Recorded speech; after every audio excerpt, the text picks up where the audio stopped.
Mesdames et messieurs, bonjour, je suis Karen El-Gaïm et je suis ravie de vous accueillir en ces lieux magnifiques, en très bonne compagnie pour aborder les bibliothèques idéales de plusieurs écrivains qui nous font le plaisir et l'honneur d'être là au Festival de Passaporta ce week-end. Donc à mes côtés, pour commencer, nous avons Lionel Trouillot qui voit le jour à Port-au-Prince, en Haïti. Il réalise des études de droit, mais l'appel de la poésie et de la littérature va être plus forte, avec notamment Rue des Pas Perdus, L'amour avant que j'oublie, Éloge de la contemplation, Les doux parfums des temps à venir ou Ne m'appelez pas capitaine. Nous allons donc aborder avec vous votre passion de l'écriture et de la lecture, évidemment.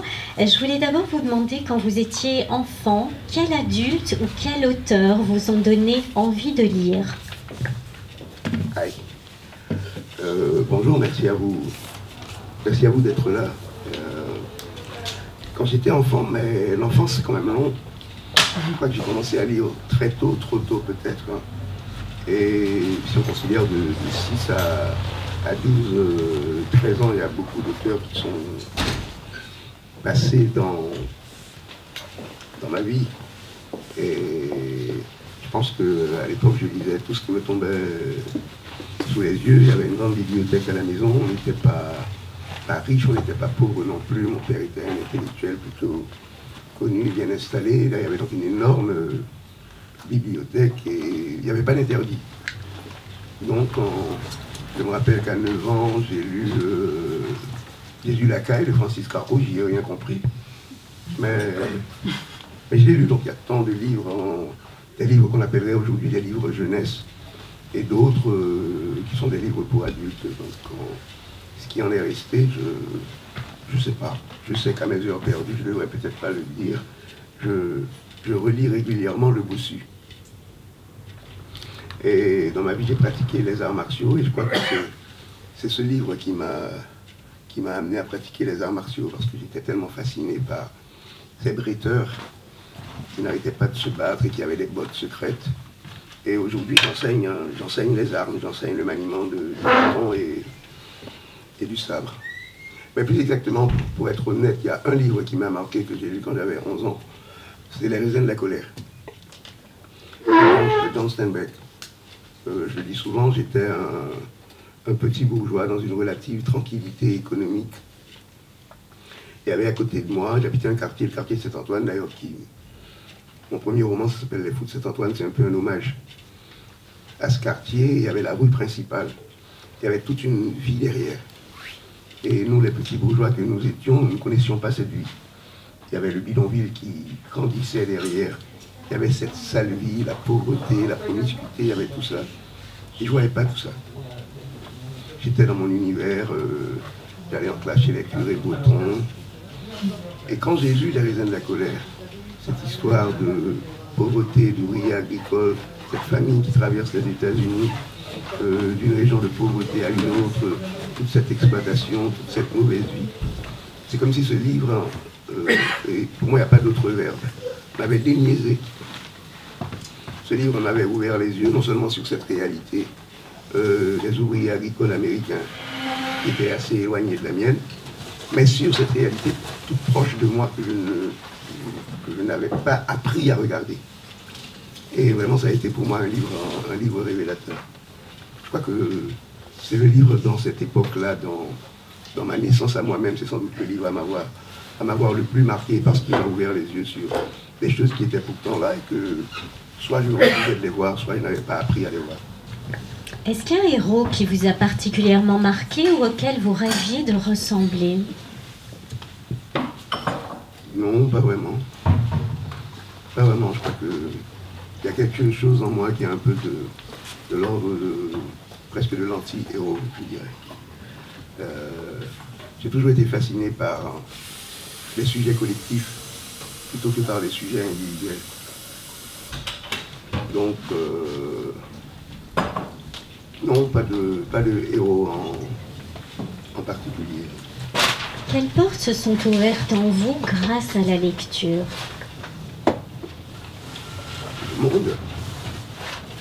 Le monde, comme je vous le disais, déjà apprendre à regarder la réalité des autres.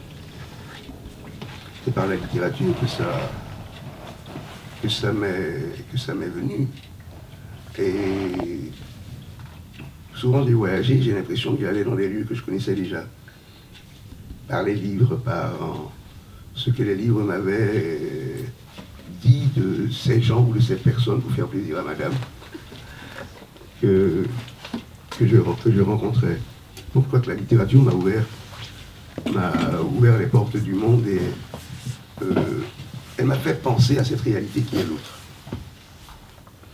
Et d'ailleurs, c'est pour ça que personnellement, bon, je suis dans une librairie, je ne devrais pas le dire, il y a toute une littérature qui n'a pour moi aucun intérêt. Tout ce qui s'appelle l'autofiction, tout le ronronnement sur un petit démêlé avec moi-même, avec mon chat, avec ma chatte, avec... Excusez-moi, je vais être grossier, ça me fait chier.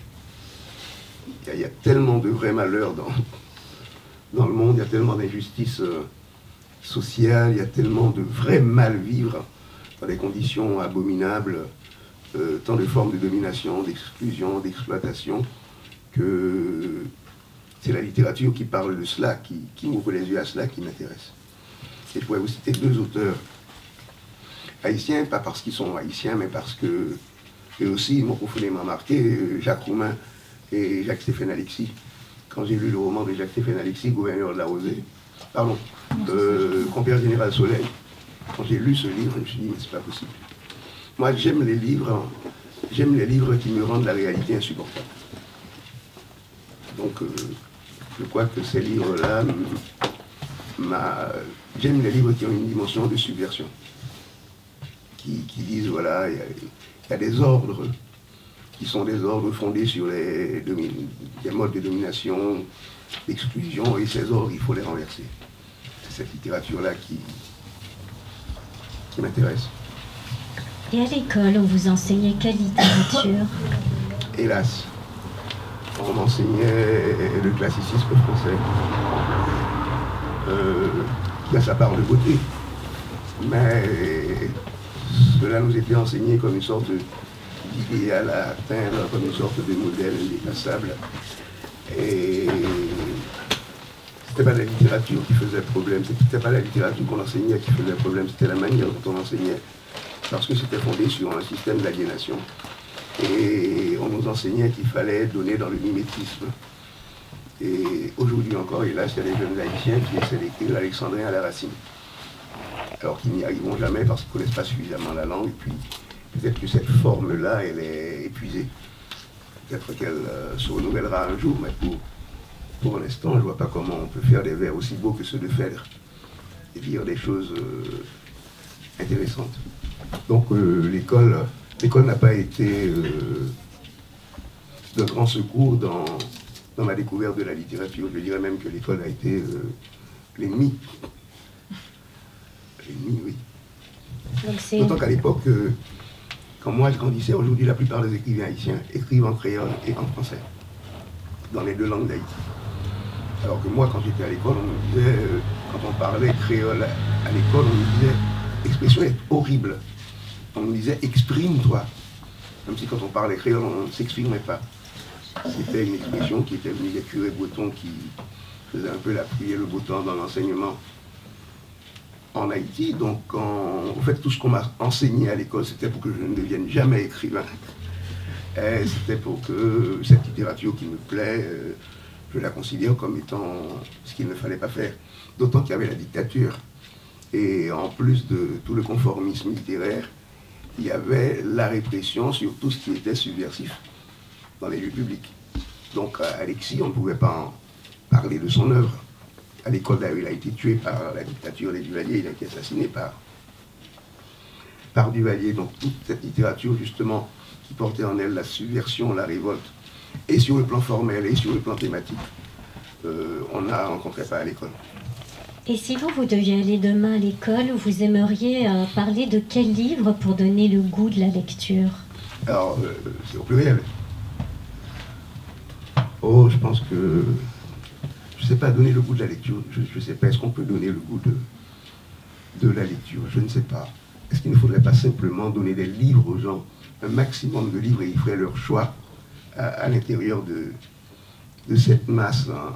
Je ne suis pas trop pour le travail de guide, d'orientation, laisser les individus aller au texte et ils choisiront dans le tas. Mais je dirais que, de toute manière, je commencerai par la poésie. On en parlait tout à l'heure, il y a aujourd'hui dans certains pays une dictature du roman qui correspond à un âge du capitalisme actuel qui est fondé sur l'individualisme. Je pense que tout Européen qui a besoin d'un psy se prend pour un écrivain et raconte son histoire, alors que c'est pas un public qu'il leur faut, c'est des psys. Moi, ça ne m'intéresse pas particulièrement, et ce n'est pas par là non plus que je suis allé à la littérature. Moi, ce qui m'intéresse, c'est le texte qui produit un objet expressif, dans lequel quelqu'un d'autre peut s'identifier, parce que justement, il y a quelque chose qui va vers l'autre dans le texte.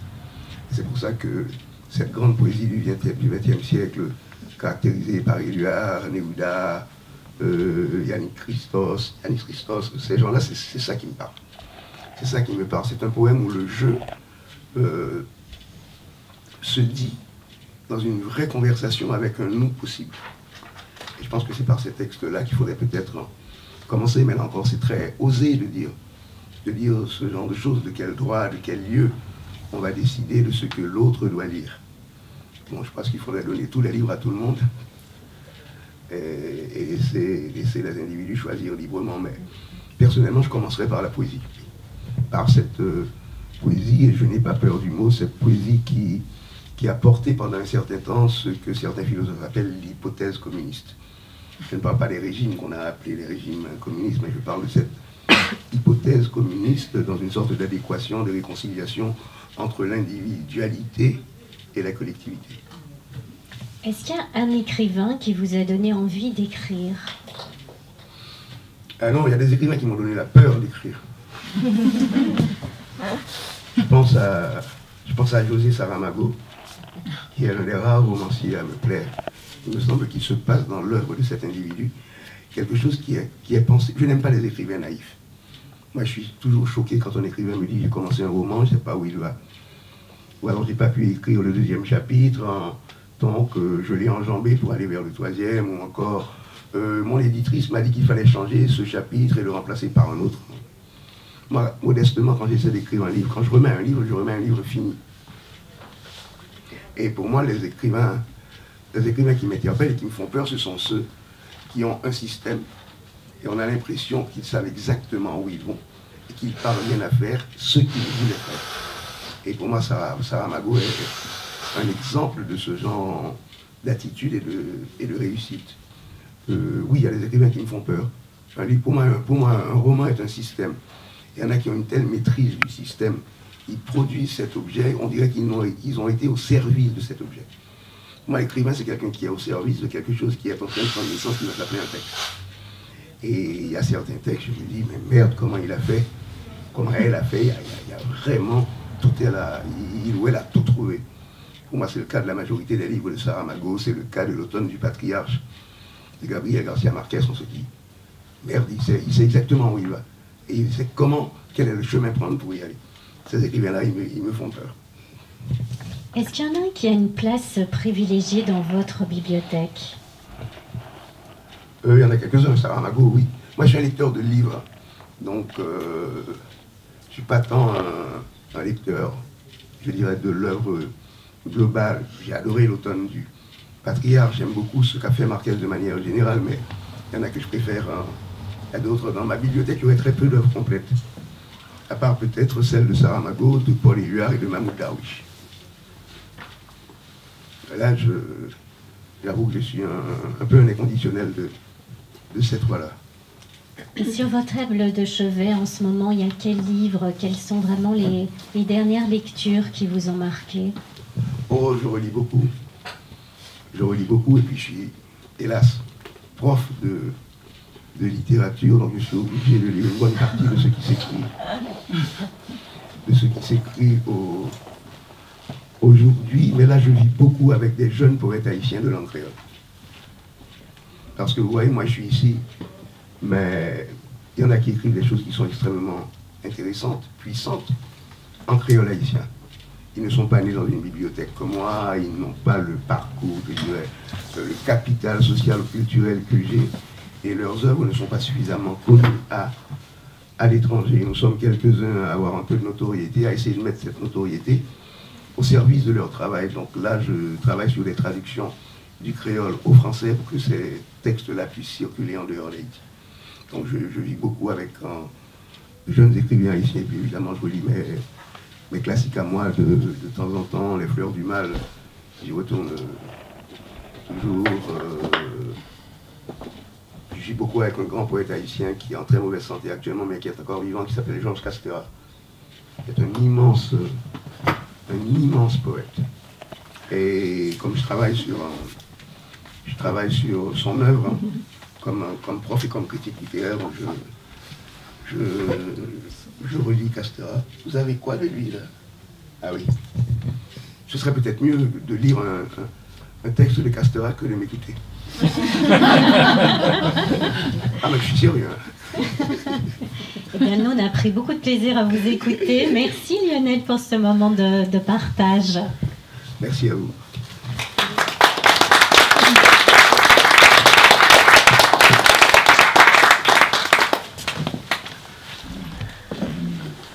Alors, j'appelle maintenant Florence Noiville.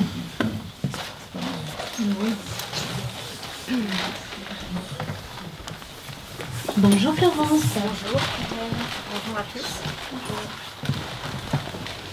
Alors Florence Noiville est née à Boulogne-Billancourt. Après des études à HEC à Sciences Po, elle suit ses vraies envies et devient journaliste au Monde.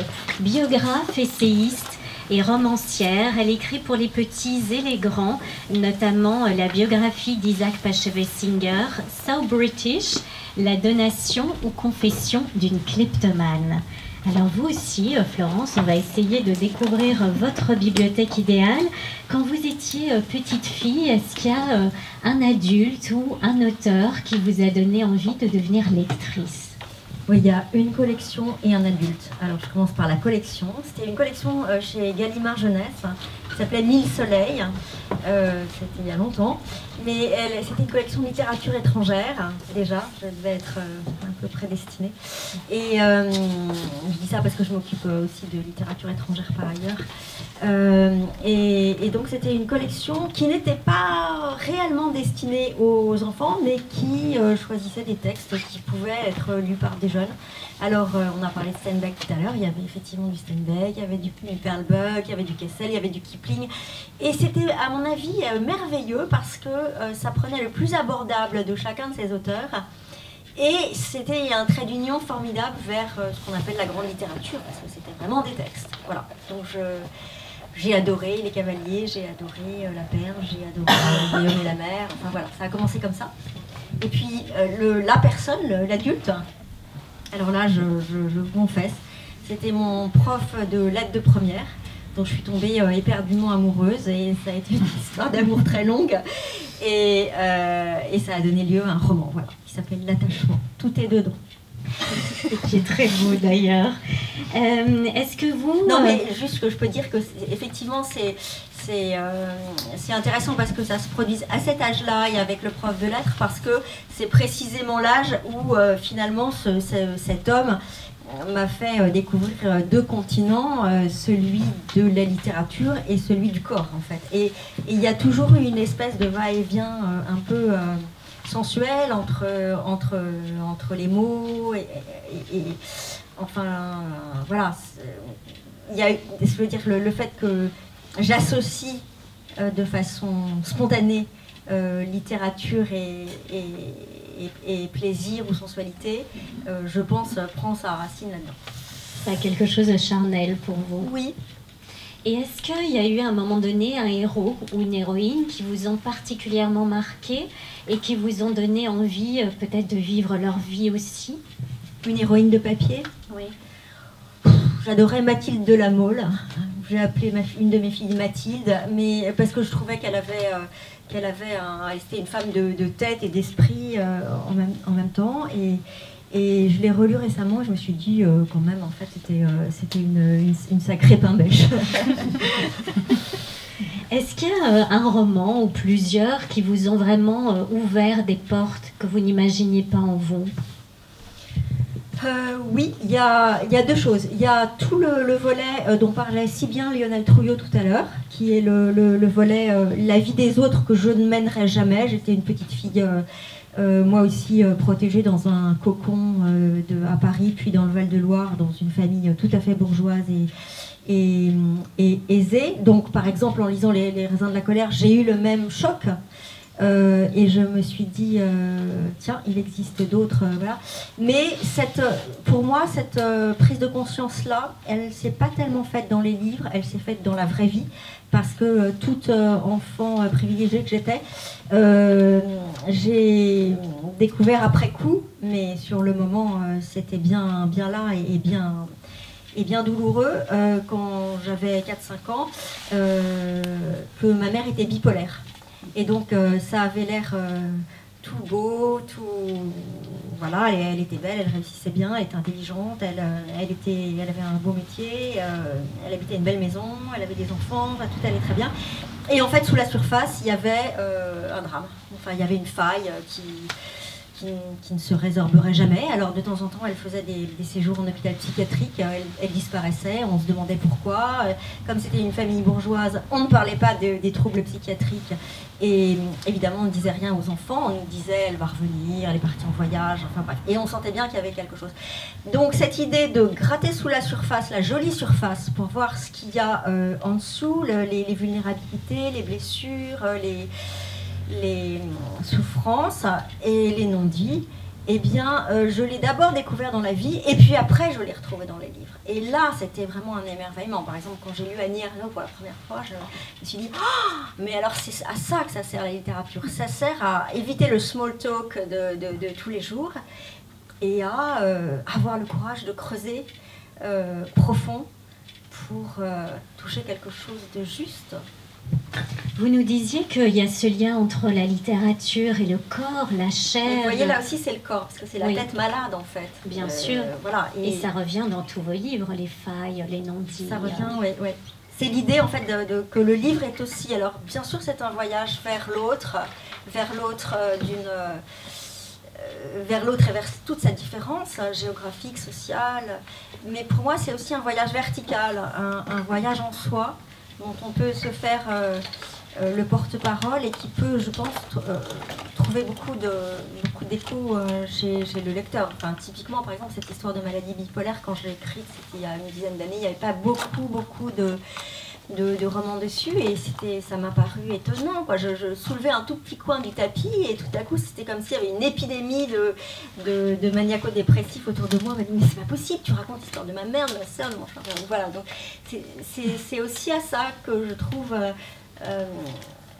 enfin, je dis ça parce que c'est vrai que c'était mon histoire, mais quand si un livre est réussi, je trouve qu'il est censé jeter des ponts vers l'autre qui peut aussi y trouver un aliment et ça ne reste pas une petite histoire personnelle et isolée, ce qui en soi n'aurait évidemment aucun intérêt. Vous nous disiez que la lecture pour vous est liée aussi à cette histoire d'amour. Est-ce qu'il y a un grand roman d'amour qui est important pour vous ou est-ce qu'il y a aussi un roman qui vous a révélé en tant que femme? Il y a un roman que j'avais... Parce que, en fait, pour préparer cette rencontre, on nous avait demandé de choisir trois livres. Alors, j'en avais choisi un, qui est écrit par une Belge, d'ailleurs, mais je ne sais pas qui c'est, car c'est une sorte d'Elena Ferrante belge. Et à ma connaissance, elle n'a écrit qu'un livre qui s'appelle Joie, J-O-I-E, enfin comme la joie. Et c'est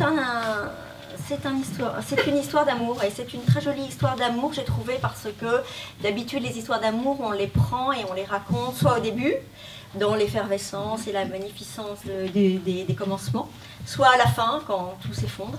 Et là c'est justement le milieu, c'est quand il se passe rien, sauf qu'en fait il se passe tout, parce que c'est très beau, parce que c'est la plénitude, parce que tout marche bien.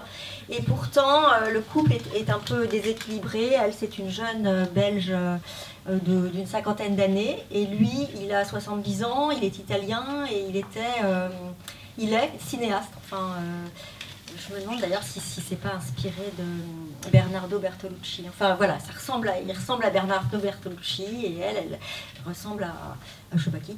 Et voilà, il se noue donc une histoire d'amour à la fois du milieu, comme je disais tout à l'heure, mais aussi entre deux êtres. Ils appellent ça mature love, d'un âge avancé, enfin qui n'ont pas 20 ans, quoi. Et c'est aussi, je trouve, une tranche d'âge dont on parle assez peu en littérature. Et tout à coup, c'est beau, et tout à coup, alors je m'étais intéressée, l'amour avant que j'oublie, voilà, c'est tout ce qu'il pourrait dire, lui. Et voilà, et c'est tout à fait à l'instar du titre Joie. Je trouve que ça donne de l'énergie, ça réconcilie avec la vie. Alors Lionel disait qu'il y a plutôt des auteurs qui l'ont bloqué dans l'écriture. Est-ce que vous, au contraire, il y en a qui vous ont presque donné l'autorisation et l'envie d'écrire? Qui m'ont débloqué? Non, je crois qu'effectivement, il y en a plus qui sont intimidants, parce que tant mieux d'ailleurs, parce qu'on a envie d'aller vers, de faire comme, en se disant que c'est comme une tangente, ça ne touchera jamais là. Alors je parlais d'Annie Ernaux pour le côté exploration extrêmement fine et subtile de l'émotion. Ceux que j'aime particulièrement, finalement, j'ai l'impression qu'ils appartiennent à une sorte de grande famille. Je pense qu'il y a des familles d'écrivains. Henry James, Virginia Woolf, toute cette famille d'écrivains de l'introspection intelligente, enfin de la subtilité du moi, de l'émotion, j'ai l'impression que ça, c'est vraiment ce qui m'aide à partager des choses que je ne le partagerai jamais avec un être vivant, même si je suis très proche de lui, que je n'oserais jamais aller dans ces coins retranchés là, et que tout à coup quelqu'un veut bien partager ça sur le papier, des choses très intimes, ou des vulnérabilités, ou des choses secrètes, oui, je trouve ça très émouvant, voilà. Et est-ce que vous avez un écrivain ou un livre qui vous accompagne toujours?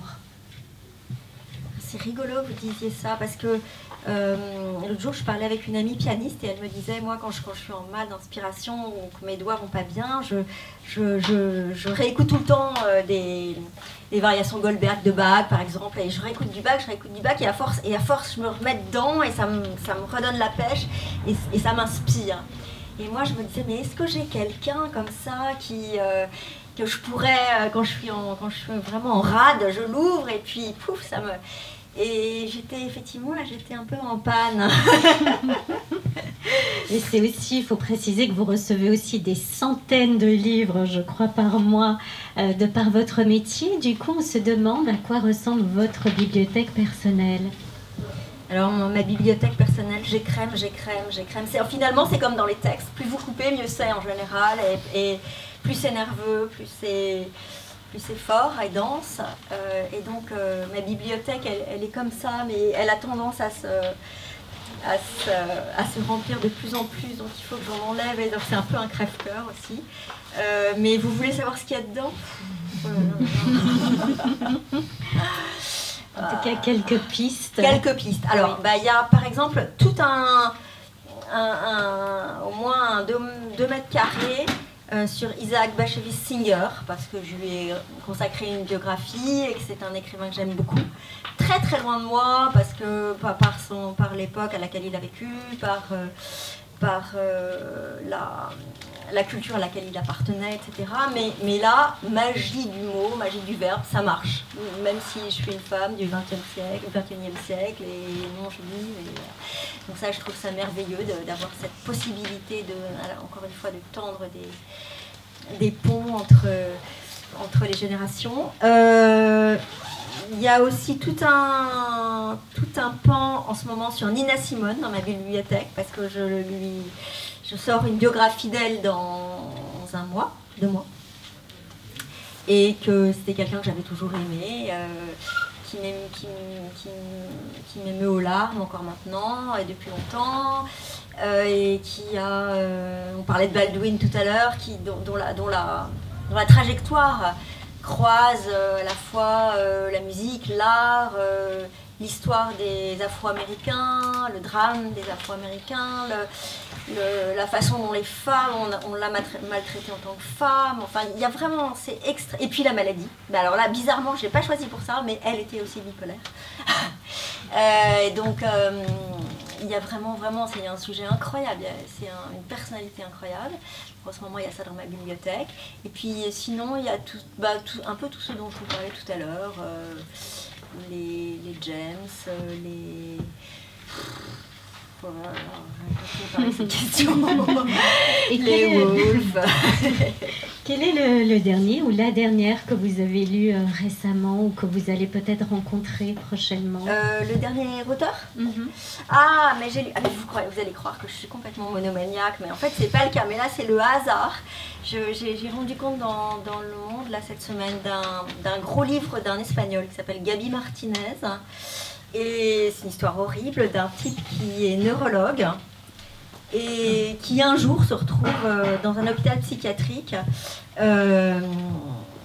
non pas ligoté, mais avec sur son corps des traces de liens qui montrent qu'il a été entravé comme un dangereux malade psychotique. Et il ne comprend pas du tout pourquoi il est là. Et petit à petit, il va découvrir qu'en fait, il a eu tous les symptômes de crise de genre schizophrénie, avec violence, avec agressivité, etc. Mais en fait, ce genre de symptômes peut être provoqué par une maladie qui n'est pas une maladie psychiatrique classique, mais qui, dans son cas, est une maladie auto-immune. Et effectivement, et ça j'ai trouvé ça absolument fascinant, en discutant avec des psychiatres, il y a un certain nombre de maladies qui ont des causes bactériennes ou virales ou auto-immunes, qui ne sont pas du tout, pas parce que vous étiez battu quand vous étiez petit que vous êtes devenu schizophrène, et qui provoquent des symptômes qui sont exactement les mêmes que... Et donc, du coup, je me suis dit, oh, mais alors des erreurs comme ça, et ça m'a paru extrêmement, à la fois horrible et très romanesque. Ça va encore vous inspirer un roman? Peut-être pas. Vous avez eu la chance de rencontrer énormément d'écrivains. Est-ce qu'il y en a un ou plusieurs qui vous ont particulièrement marqué? Oui, il y en a beaucoup. Il y a le très aimé Milan Kundera qui va fêter ses 90 ans le 1er avril.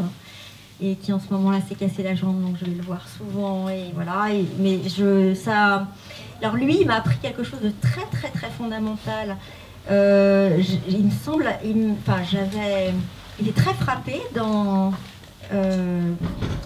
l'insoutenable légèreté de l'être, d'un passage où il expliquait comment les mots résonnaient différemment selon chacun d'entre nous, ce qui, dit comme ça, est une totale banalité.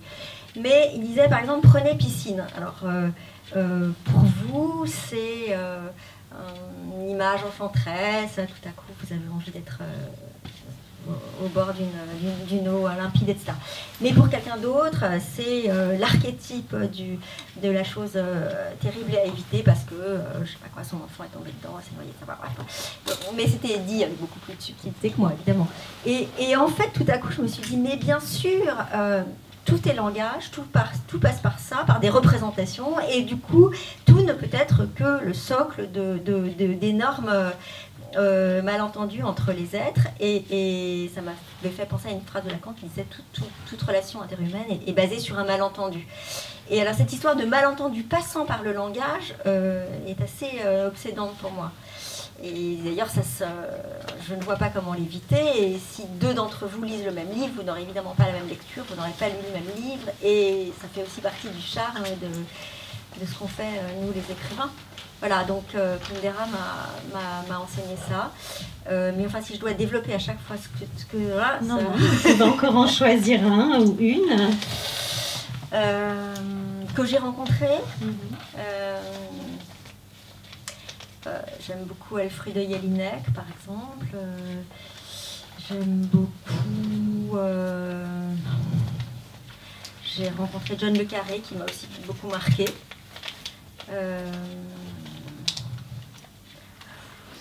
j'ai écrit des bouquins de portraits qui les rassemblent tous et tout à coup j'ai un énorme trou noir.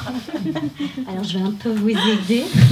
Est-ce que si parmi les auteurs morts, il y en avait un que vous rêveriez d'interviewer, ce serait qui? Ah oui, bah, j'ai jamais interviewé Philip Roth par exemple, parce qu'il était la chasse gardée de quelqu'un d'autre au journal, pourquoi pas. Mais je voudrais bien ressusciter par exemple Imre Kertész. Imre Kertész, comme on dit je crois en hongrois. Alors lui, je l'ai interviewé plusieurs fois à Berlin et à Budapest et je le connaissais bien.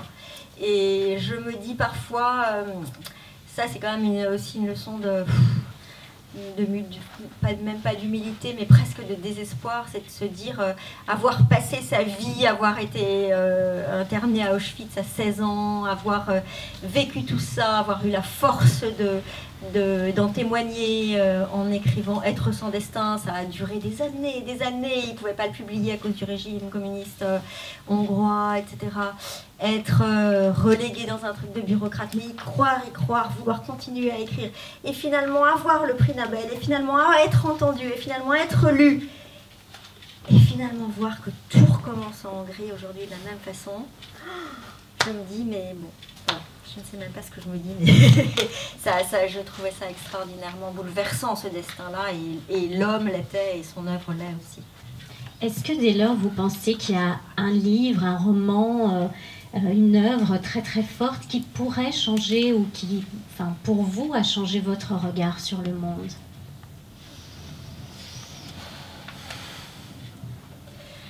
C'est vraiment difficile. Là, la question est posée de telle sorte que elle impliquerait une réponse extrêmement large, extrêmement ambitieuse. J'avais choisi en deuxième choix parmi les trois, du petit tiercé qu'on m'avait demandé de faire.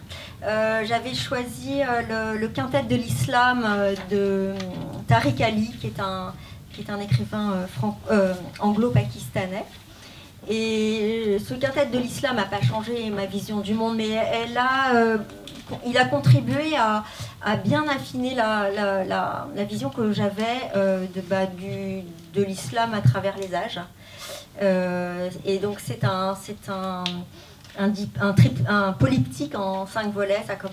Ça commence en Sicile au XIIe siècle et ça se termine à Lahore au XXe siècle.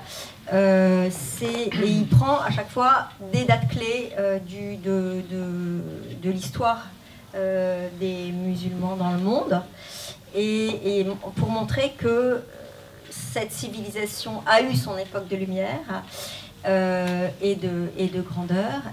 Et il l'incarne, et c'est là que c'est fort, on le sent à travers les jardins, à travers la nourriture, à travers les étoffes des tissus, etc.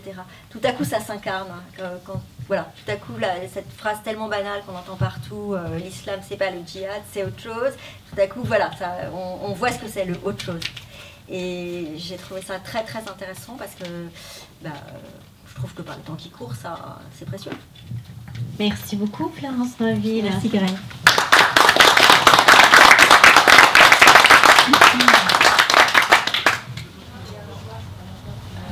Alors, j'appelle maintenant Régis Geoffrey. Madame, qui est assise, si vous voulez vous asseoir par terre, ici il y a un tapis, ça sera plus confortable. Il n'y a qu'une madame ici. Ok, pardon? Bah oui, parce que je crois que vous êtes assise par terre. Madame, vous non, c'est que ce sera plus confortable, je m'en fous.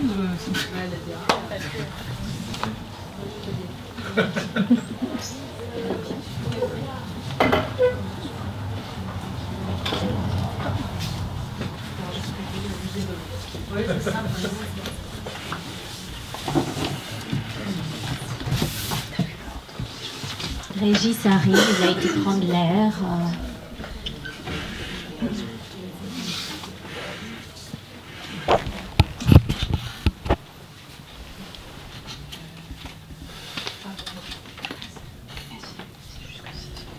Je pourrais redemander le nom de l'auteur de La Joie. Clara Magnani. Magnani. Et vous l'avez en poche, c'est chez Point.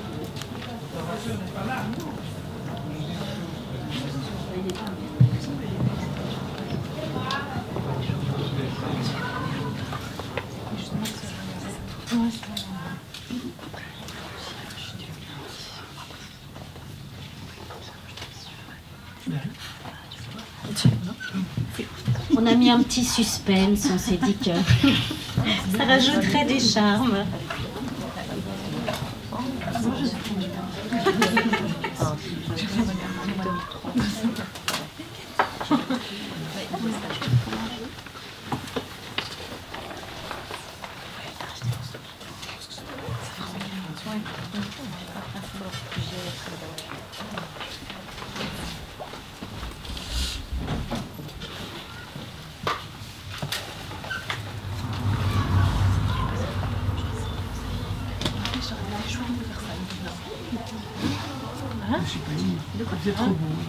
C'est ça.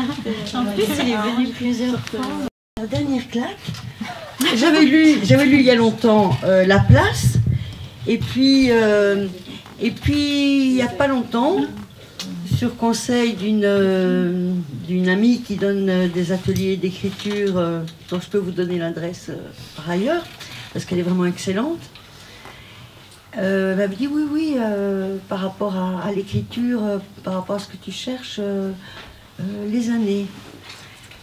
Et alors j'ai lu ça.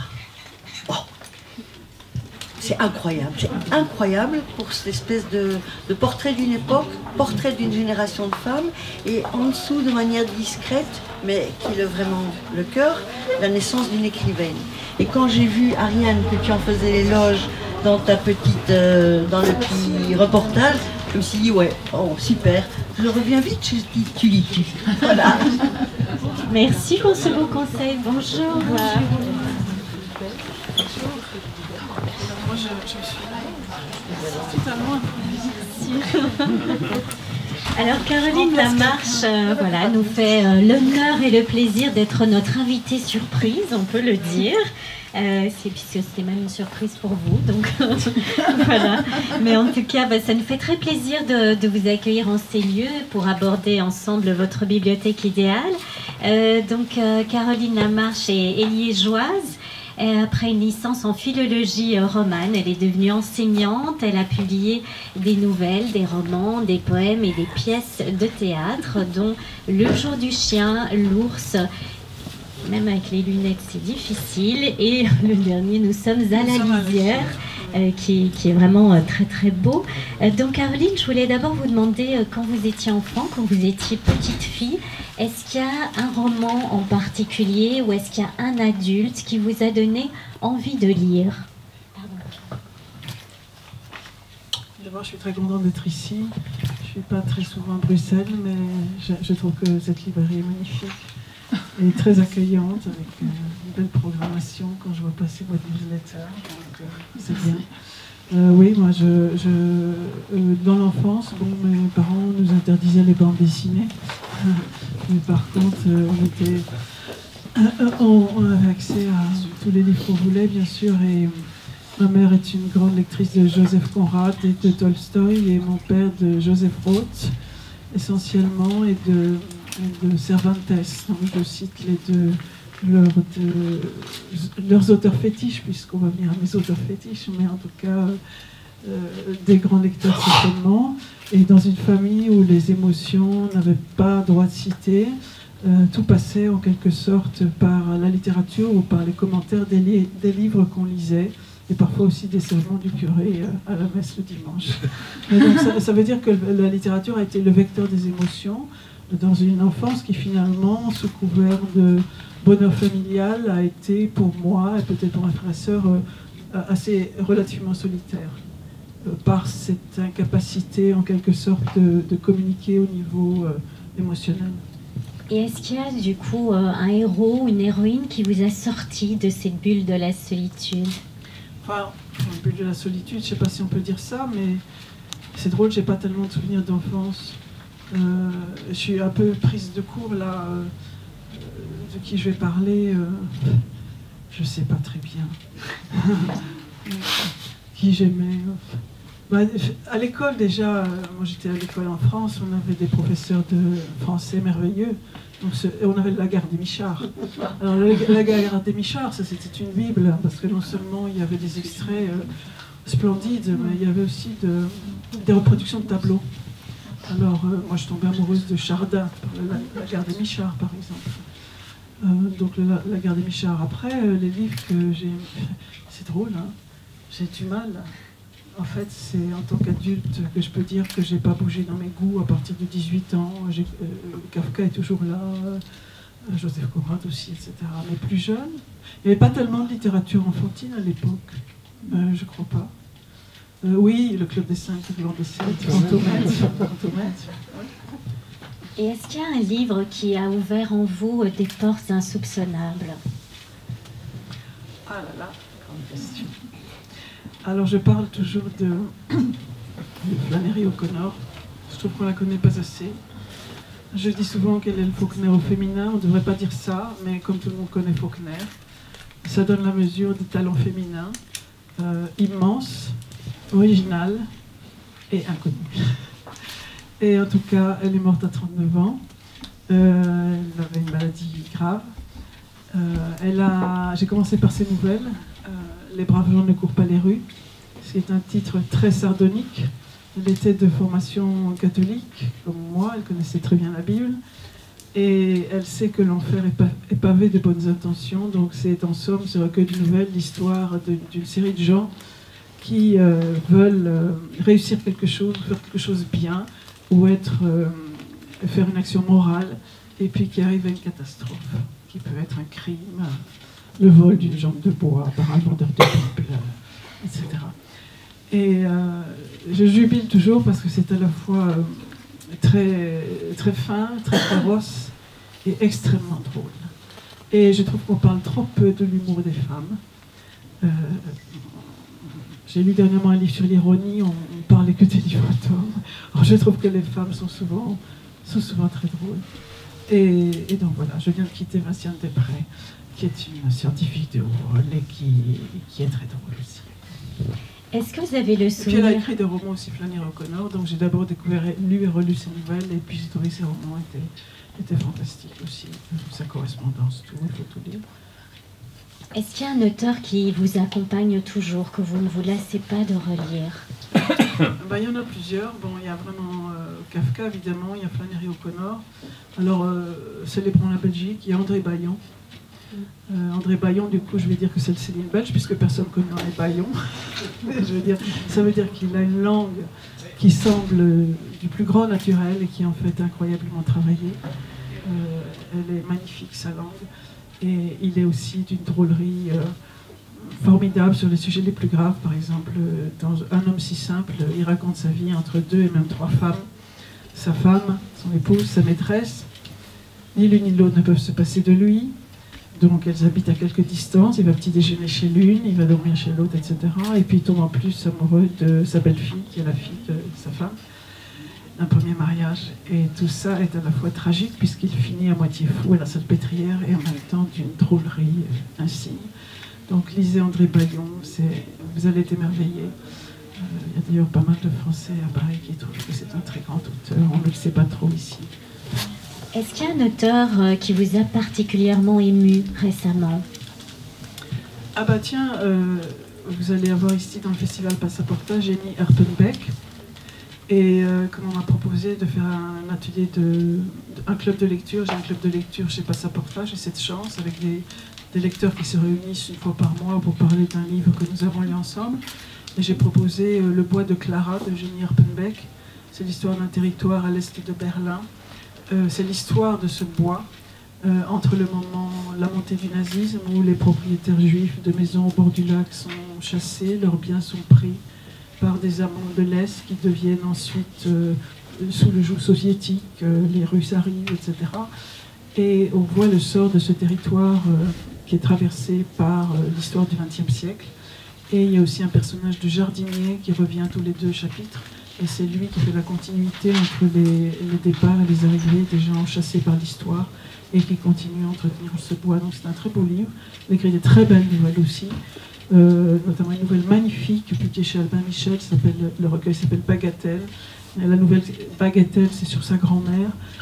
C'est une pure merveille de drôlerie, de sensibilité, d'émotion, de férocité par moments. J'aime bien les auteurs, j'aime beaucoup les auteurs qui savent mêler à la fois la sensibilité et une forme de cruauté. C'est le cas de Geneviève Belbec qui viendra parler, je crois, demain, sur son dernier livre, je crois qu'il n'est pas encore traduit, qui parle de la migration. Ça. Est-ce qu'il y a un auteur qui vous a donné envie d'écrire? Alors oui, quand je lis, j'ai envie d'écrire. Enfin, quand je lis certains auteurs, qu'est-ce que je lisais? Ah oui, quand je lis, bon, je présente que des coups de cœur dans ce club de lecture, mais ce sont des gens qui me donnent envie d'écrire. Ce sont les plus belles écritures qui me font sentir écrivain. C'est curieux, c'est comme si on entrait dans une énergie plus vaste que soi. Et alors, quand on a sa propre voix, moi j'ai commencé à publier à 40 ans, ça veut dire que je ne faisais pas du sous-Duras ou du je sais pas quoi. J'ai émergé avec mon premier livre avec une voix déjà bien installée, j'avais attendu longtemps. Et à ce moment-là, quand on entre dans par exemple Thomas Bernhardt, qui peut imprimer, qui peut vraiment marquer de son sceau une écriture, ce sont des êtres dangereux, Thomas Bernhardt ou Marguerite Duras, parce qu'on peut faire du sous-Bernhardt, du sous-Duras.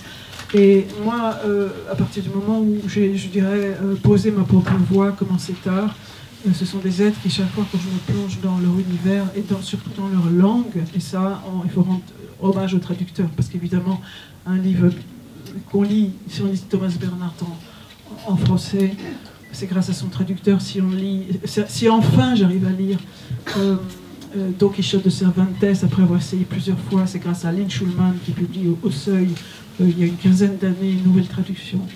Donc les traducteurs font le passage et sont eux-mêmes des recréateurs de la langue. Et puis je ne sais plus quelle était la question. Oui, donc... Ils ont donné envie d'écrire. C'est même pas plus que de l'envie, c'est comme quand on met de l'essence dans un moteur, ça démarre tout seul. C'est le carburant en fait. Si on lit trop peu, si on arrête de lire, bah, on n'écrit plus. Je veux dire, ou on est vide, ou on se force, ou on fait des trucs fabriqués. Vous parliez du passage, est-ce que vous-même vous considérez comme étant un passeur? Ah oui, c'est ça qui nous manque. Je dirais que les musiciens ou les plasticiens, les dessinateurs, ils peuvent toujours enseigner dans des académies. Et nous ici, surtout en Belgique francophone, je pense que du côté flamand c'est un peu différent. Ils sont souvent invités comme conférenciers dans les universités. Et moi j'aime transmettre. Et donc ces clubs de lecture sont pour moi l'occasion de transmettre mes passions et surtout de recevoir des autres des éclairages sur un livre que je croyais connaître et qui parfois se révèle selon d'autres facettes grâce aux personnes présentes. Ils sont souvent, pour certains, très fidèles. Et ce que je constate aussi, c'est que les personnalités se frottent l'une l'autre au contact d'un livre commun. On entre dans une intimité qui n'est pas... on ne connaît rien l'un de l'autre, et pourtant on se connaît. Et ça, c'est la magie de la littérature, je trouve, des livres partagés. Et qu'est-ce que ça vous a appris, la lecture? Qu'est-ce que ça vous a appris de vous? Qu'est-ce que ça vous a appris de la vie? Moi, je remonte au moment où j'ai appris à lire et j'en ai aucun souvenir. Je sais simplement que très vite, j'ai écrit des histoires dans un cahier, des histoires de princesses, etc.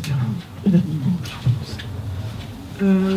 Mais je ne me souviens pas de l'émerveillement d'arriver à lire, du moment où tout à coup on maîtrise les choses, comme quand on apprend une langue. On se dit, ah ça y est, maintenant je peux parler couramment la langue, ou presque, ou je peux rêver en anglais, ou, etc., ou en espagnol. En néerlandais, ça viendra bientôt. Mais donc, je ne me souviens plus de ce moment, donc je ne sais pas en parler vraiment. Et à quoi elle ressemble, votre bibliothèque, aujourd'hui? Alors, elle est en plusieurs morceaux. Il y a, je dirais qu'en bas, dans le salon, il y a des livres un peu qui ont de belles reliures. Il y a les livres d'art. Il y a aussi tous mes livres, je les ai fourrés là, comme ça je sais où ils sont. Et puis, dans ma chambre, il y a la bibliothèque de théâtre, la bibliothèque de poésie. j'aime beaucoup lire du théâtre, pas seulement aller au théâtre, on n'a pas toujours le temps, mais lire le théâtre aussi. Lire Jan Fosse, lire Tchekhov, c'est magnifique. Et puis alors, j'ai dans mon bureau, j'ai du coup toute la fiction, les romans, les nouvelles.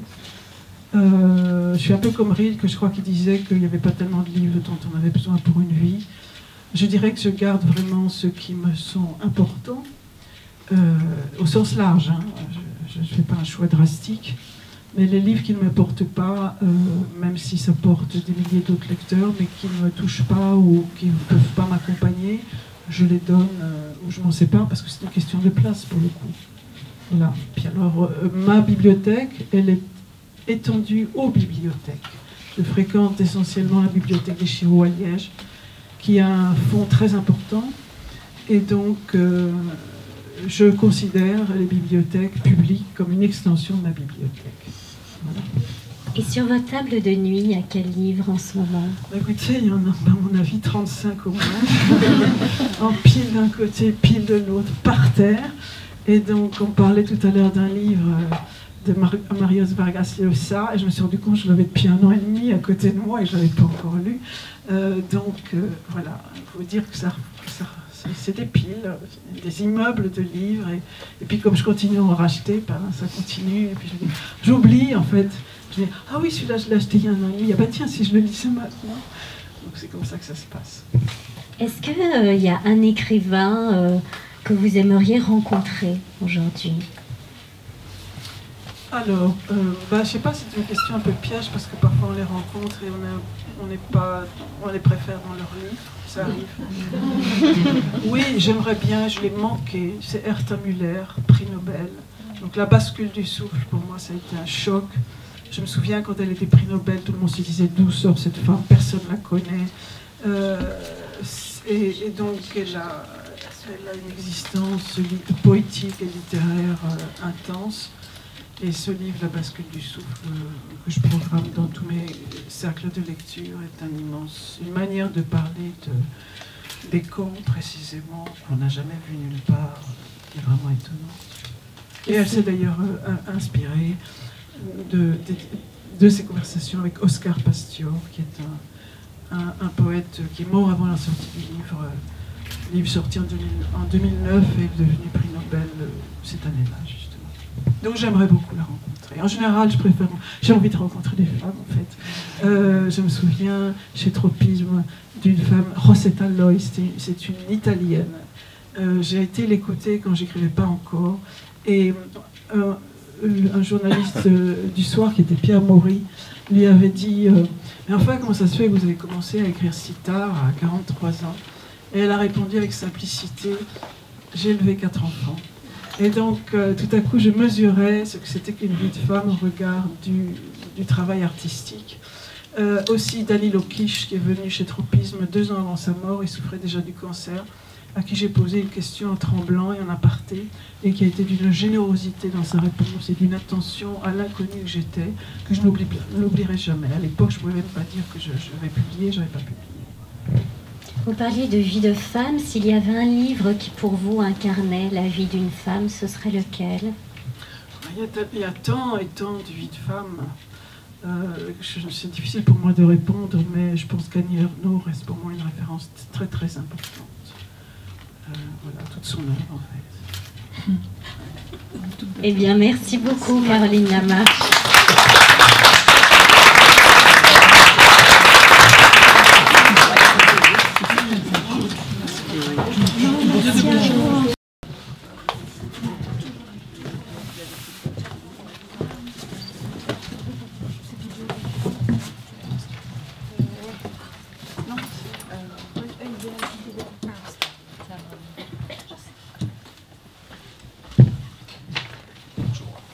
Bonjour Régis Geoffrey, merci d'être avec nous cet après-midi. Régis est né à Marseille, il a fait des études de philosophie Et il est écrivain de nouvelles, de romans, de récits. Il explore donc plein de formes d'écriture à travers des titres comme Histoire d'amour, Univers, Asile de fous, Lacrimosa, Claustria ou Microfiction. Donc nous allons aborder ensemble vos lectures. Est-ce que quand vous étiez petit garçon, il y a eu un adulte ou un livre en particulier qui vous a donné le goût de la lecture? J'avais pas tellement le goût de la lecture à l'époque, hein. C'était pas... Non. Non, j'ai découvert un peu la force de la littérature et de l'écriture en lisant les contes de Perrault, je crois, ou de Grimm, mais à un certain âge, à 10 ans. Parce qu'on les lit pas d'habitude. Et là, j'avais lu l'original, enfin bon, et cette espèce de façon qu'avaient les mots de produire des images m'avait assez fasciné. Voilà. Et sinon, j'ai commencé à écrire pour de mauvaises raisons. C'était, moi, je lisais Dostoïevski, je lisais Proust, ces genres de choses-là, et donc ça vous incite pas tellement à écrire parce que c'est quand même, quand vous voyez La Recherche du temps perdu, vous n'avez pas l'impression que vous allez pouvoir l'écrire. Et l'idiot de Dostoïevski, moi, pas plus que ça. Et j'étais tombé sur un livre de François Sagan qui s'appelait Un certain sourire. Et j'avais vu que ça faisait, ça devait faire pas plus de 60 feuillets, enfin très grossi. Donc je m'étais dit, moi je dois y arriver à écrire un roman. Et c'est comme ça que j'ai écrit. J'ai commencé à écrire parce qu'effectivement, c'était pas tellement intimidant. Voilà. Mais enfant, vous n'écriviez pas? Pas du tout. Est-ce qu'il y avait des livres à la maison ou vous alliez plutôt à la bibliothèque de l'école pour découvrir les auteurs que vous nous avez cités? Il y avait des livres, mais ma mère les avait tous, s'en était débarrassée. Mon père avait beaucoup de livres, mais ça l'encombrait, donc je me rappelle, ils avaient tous... il y avait quelques livres, mais il n'y avait pas de bibliothèque à l'état pur. Il n'y en avait pas. Mais il y avait des livres, hein, oui, mais mes parents étaient assez lecteurs de toute façon. Mais ceux qui m'intéressaient, j'avais tendance à les acheter en effet, parce que tout ce qui était classique, ils n'étaient pas là. Comme il n'y avait pas de bibliothèque en fait, tous les classiques que je lisais, je les achetais en poche. Et à l'école, on vous donnait le goût de la lecture ou pas forcément? Non, pas tellement. Vous savez, c'était des écoles, je ne sais pas si ça existe. C'était pas tellement estimé, vous savez, parce que c'était pas ce qui était estimé, c'était ce qui rapportait de l'argent, vous savez, je sais pas, être médecin, avocat, commerçant, etc. Alors, c'était des milieux, c'était pas anti-artistique, mais c'était complètement en dehors de l'art, bizarrement. Ça se passait, c'était... Alors le goût de la lecture, c'était pas la première chose qu'on cherchait à donner, non. Je pense que le peu de lecture qu'on nous donnait, c'était dans le but d'avoir une note au bac, et je pense que ça a continué. Et je pense aussi que, vu le système, enfin en Belgique, je connais pas, mais en France, d'enseignement qui est complètement lamentable, il faut quand même le reconnaître, quelqu'un qui voudrait faire des études, la dernière chose à faire, ce serait de lire les auteurs. Parce qu'en fait, il faut lire les commentaires, et je parle jusqu'à l'agrégation, hein, même à l'agrégation de philosophie. Ce qu'on demande aux gens, aux élèves, c'est pas de penser par eux-mêmes, c'est de redonner la pensée d'autres. Parce que quelqu'un, par exemple, qui lirait, je parle là de philosophie, mais bon, la critique de la raison pure d'Emmanuel Kant, vous allez mettre 3 mois, c'est une lecture qui est limpide, mais vous allez mettre 3 mois, et au bout de 3 mois, vous ferez malgré tout peut-être des contresens. Donc, alors que vous irez, même sur Wikipédia, vous regarderez la raison pure, quelqu'un d'à peu près intelligent, en une demi-heure pour en parler.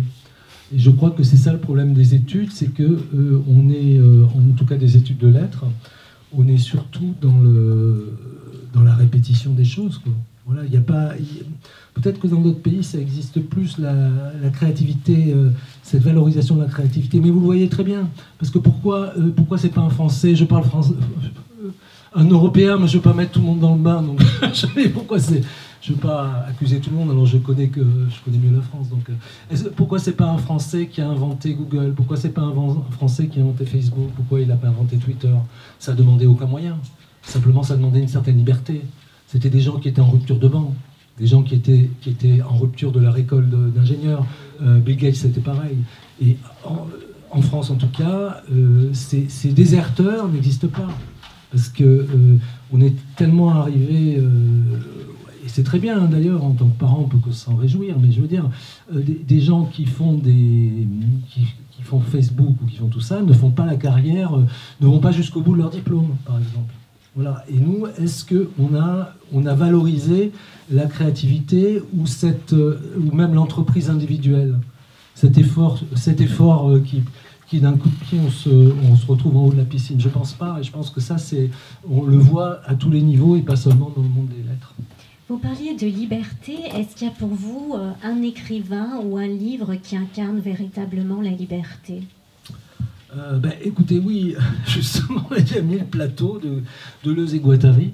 Alors moi, c'est le livre qui m'a peut-être le plus bouleversé dans ma vie, et c'est un livre que je n'ai pas compris. C'est-à-dire que le 1000 plateaux, je serais incapable de vous raconter 1000 plateaux, parce que justement, c'est une espèce de réflexion, à mon avis, unique de Deleuze et de Guattari, et c'est à mon sens unique. Enfin, j'ai jamais rien lu de pareil, et c'est des notions qu'on voit nulle part. Je sais pas, pour moi, c'est un ovni, c'est quelque chose que j'ai rencontré une fois dans ma vie, qui a eu pour moi une influence, cette espèce de prodigieuse possibilité qu'il y a dans ce livre. Il y a par exemple une notion que je serais incapable d'expliquer et que je trouve absolument bouleversante et géniale, c'est le devenir animal. Et le devenir animal, c'est pas devenir un animal, c'est le devenir animal. Et ça, si vous avez l'occasion de lire le livre, c'est des choses merveilleuses. Voilà, donc il parle du corps-machine, etc., d'un certain nombre de choses. Et c'était vraiment deux génies qui se rencontraient à un certain moment où ils pouvaient se rencontrer. Voilà. Est-ce qu'il y a eu d'autres livres qui ont été véritablement formateurs pour vous en tant qu'écrivain? Moi, ce que je lisais surtout quand j'étais jeune, moi j'étais pas très original, je lisais les auteurs classiques, je lisais Flaubert, je lisais Proust, je lisais Dostoïevski, ce genre de choses, et j'avais pas tellement d'originalité. C'est-à-dire que les auteurs modernes, je les connaissais pas du tout. Je connaissais pas du tout, par exemple, le nouveau roman dont on parlait, mais c'était déjà fini. Ou même à l'époque, c'était le règne de Solers, que j'ai connu bien après, mais je connaissais pas, je savais pas que ça existait du tout. Moi, j'étais pas... Parce que peut-être j'étais pas dans un milieu où personne lisait ça. À l'école où j'étais, personne lisait, s'intéressait à ça. Donc moi, je connaissais pas, parce que moi, je connaissais la littérature par la télévision, un peu. C'est-à-dire que je regardais Bernard Pivot, et je croyais qu'en fait, toute la littérature, c'était ce dont il parlait. Et je savais pas qu'il y avait d'autres choses à côté. Voilà, donc j'étais un peu en porte-à-faux, d'ailleurs, parce que j'étais plutôt... je me serais mieux débrouillé si j'étais allé plutôt vers ces auteurs-là. Parce que c'est ces auteurs-là, par exemple, le premier texte que j'ai publié, c'est chez Solers, dans Tel Quel. Et moi, dans mon idée, je pensais que j'aurais pu être publié dans Paris Match, quoi. J'étais complètement en dehors de la chose, mais je ne connaissais pas du tout ces auteurs-là. Je ne connaissais pas ce qui se faisait vraiment dans ma jeunesse, je ne le connaissais pas. Moi, je connaissais que soit le classique, soit, je vous dis, ce qui passait à la télé. Alors, ce n'était pas forcément des auteurs forcément passionnants en roman, d'autant plus qu'à l'époque, le roman n'était pas du tout à la mode dans les années 70. C'était même quelque chose qui était considéré comme un peu pitoyable, comme un peu arriéré par les gens un peu intelligents. Et d'ailleurs, une fois, je m'en rappellerai toujours, j'étais chez moi, puis il y a un ami qui est venu, et ça m'arrive jamais, mais je sais pas, j'étais content de ce que j'avais écrit, je lui ai lu un passage, et il m'a dit « c'est bien, mais c'est toujours dans le style roman ». Et j'ai dit « oui ». Et c'était quelque chose qui était extrêmement péjoratif, quoi, à cette époque. Est-ce qu'il y a un roman qui vous accompagne particulièrement, quelles que soient les périodes de votre vie? Non, parce que je relis pas les livres en principe, c'est très rare, mais non, il n'y a pas de roman. Non, il y avait un livre, mais alors c'est un peu un anti-exemple de ce que vous me dites, mais il y avait un livre, ça s'appelait comment il s'appelle? Ça s'appelait La littérature à l'estomac, comment il s'appelle déjà? La littérature à l'estomac. Non, c'est... Julien Green. Ah, c'est pas Julien Green? Oui, voilà. Bravo, ça m'est passé de la tête. Oui, parce que je sais pas pourquoi je l'avais justement sur ma table de chevet, je sais pas pourquoi. Et c'est tout petit, donc j'ai lu des fois, et des fois j'ai rien compris. Et donc, non, mais je demande toujours aux gens qui me disent « Ah, la littérature à l'estomac », de me dire qu'est-ce qu'il y a dans ce livre. Et personne n'a su me répondre. C'est assez curieux ce livre, parce que oui, il y a Georges qui a fait la suite, mais moi j'aurais aimé qu'il m'explique le début. Voilà, donc c'est la seule expérience que j'ai de relecture. Non, je n'ai pas d'idée là de relecture. Je relis Flaubert en ce moment, mais c'est pour d'autres raisons. Mais autrement, les relectures, j'en fais guère. C'est dommage d'ailleurs parce qu'on s'en souvient plus après. Ouais. Et votre bibliothèque, elle ressemble à quoi, du coup? Ben, rien, parce que... rien du tout. Parce que j'ai donné tous mes livres. En fait, j'avais déménagé, et puis j'ai donné tous les livres que j'avais. Donc après, j'en ai qui reviennent, mais donc j'ai pas vraiment de bibliothèque. D'ailleurs, je rachète les choses quand je les recherche, parce qu'il y a des livres que je croyais avoir gardés, puis même je les retrouve plus. Donc j'ai pas de bibliothèque, vraiment, non. J'ai pas de bibliothèque. Vous nous parliez de votre table de chevet. Qu'est-ce qu'il y a dessus encore? Ben, normalement, il n'y a pas grand-chose parce que parce que je suis insomniaque et on m'avait dit pour dormir, en fait, il faut jamais lire dans sa chambre, etc. Donc pendant des années, j'ai fait ça. Puis alors, ça fait 3 mois que je lis quand même dans ma chambre. Et là, j'ai lu justement... Par contre, je suis amoureux des Pléiades en ce moment. Je trouve que c'est très pratique, les Pléiades. Et en même temps, contrairement à ce qu'on croit, c'est les livres les moins chers. Parce que j'ai été amené à acheter, par exemple, Sinon. Et Sinon, la Pléiade, ça ne coûte rien par rapport à si vous l'achetez dans d'autres formats. C'est très curieux que la Pléiade soit le moins cher des formats. C'est-à-dire c'est moins cher que le Poche, etc. etc. Mais c'est pas à cause de ça, mais le format Pléiade, je trouve... Et donc là, dans mon lit, donc, j'ai lu récemment Sinon, voilà, que j'ai découvert. Alors j'ai découvert Sinon, qui est un grand écrivain, et que franchement, pour lequel j'avais pas du mépris, mais en tout cas la plus profonde indifférence. Et je crois qu'il s'est fait beaucoup de tort avec Maigret, parce que moi, vraiment, j'arrive pas à lire Maigret. Et c'est vraiment, comme on disait, à une époque où mes grands-parents devaient être encore de ce monde, c'est vraiment un faux-né, quoi. Parce que, en fait, Sinon, c'est pas du tout consensuel. Sinon, c'est vraiment un grand écrivain que j'ai découvert. Donc, je parlais de Pédigré, là. Pédigré, c'est merveilleux, quoi. C'est un livre merveilleux parce que c'est un auteur merveilleux. Gide disait que c'était le plus grand écrivain français, le plus grand romancier. Bon, il y en a d'autres, hein, toujours jouer le plus grand ou pas le plus grand. Mais enfin, sinon, j'ai découvert ça. C'est un auteur extraordinaire, avec une profondeur extraordinaire. Et il se fait beaucoup de tort aussi en parlant. Parce qu'il y a toutes ces interviews qui passent sur France Culture. C'est épouvantable. C'est affreux. Parce que là, il joue un rôle. Il joue un rôle lénifiant, il réussit. Hein. Et ça devient très ennuyeux. Ça, plus Maigret à la télé, les vieux qui vous passent en noir et blanc, etc. Vous risquez pas à lire Sinon. Donc Sinon, c'est un voyou, c'est un véritable écrivain. C'est vraiment un voyou. C'est une littérature désespérée, c'est une littérature violente. C'est extraordinaire.